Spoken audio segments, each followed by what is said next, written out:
I love it when people send us stuff on the on Ask the Girls, because sometimes you learn so much about people and you really genuinely are shocked. So here's one. They say, a few months ago, I met a man who helped me during the toughest season of my life.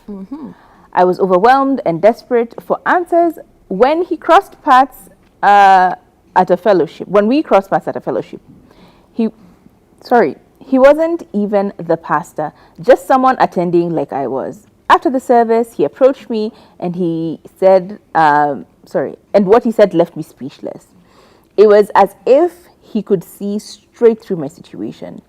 His words brought clarity, and the solutions he offered always worked. We stayed in touch. I would call him for guidance, and he would always respond with wisdom and genuine support.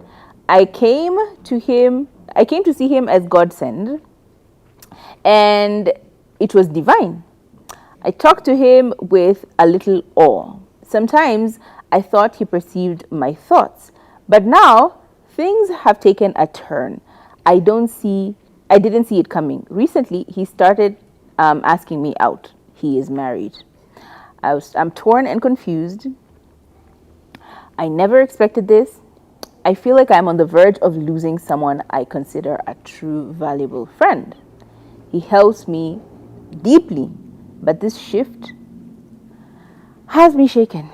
How can I handle this? Okay. I see it.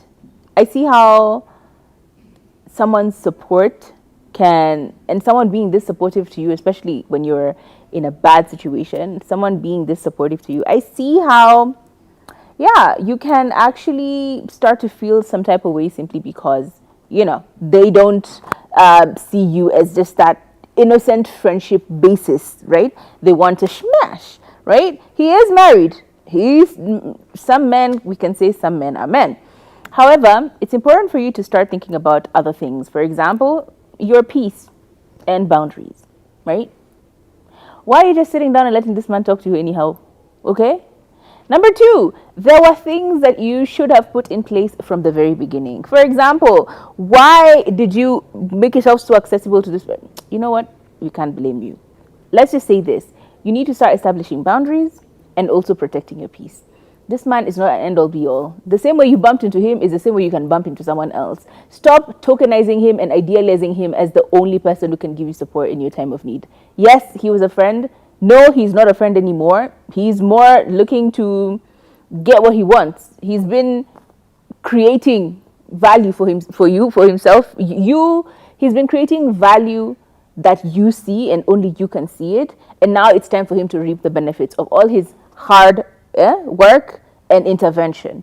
I think it's okay to just say, it's fine. I'm just going to grieve this as a loss. He was a good friend, but it's time to move on. I'll find other friends. I can find other forms of support. Also, ChatGPT is really helpful. Like, honestly, most of our problems can really be solved by running it through ChatGPT. And then, obviously, you need to find your center again. Go back to, God. Go back to your Christianity and your spirituality. Go back to the center that you feel is your center, which is, religion, and that could work out for you. And moving forward, just don't put this much trust in anyone, and don't assume that people are all altruistic. People are all saints. People are all meant to save your life. It's not always the case. People have their own intentions. So, girl, get it together. I need you to realize that this man, Loki, groomed you. He did. He was able to pick you during a very vulnerable season of your life. As they do. He could see you were struggling. He could see there was something broken. There were things you were dealing with. So he came into your life and positioned himself as reliable, as you can count on me, as all of these things. And I understand how you can get attached to such a person, but also I don't know why you're torn. He's a married man. What do you mean you're torn? Torn between what? Between being a mistress and being what? So I think it's as simple as just telling him, hey, thank you for being such a good support system, but I cannot continue this friendship because clearly there's something that's going on and I don't want to be a part of it, you know.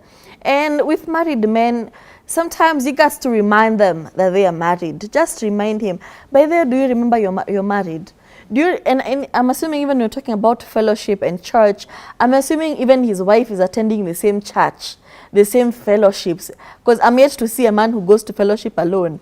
So he is such a messy character. There's absolutely predation 101. no reason for you to be torn about anything. He was a horrible person and he showed you. And it's unfortunate, but move on. Don't be so hung up on having that as a support system and that as a friend.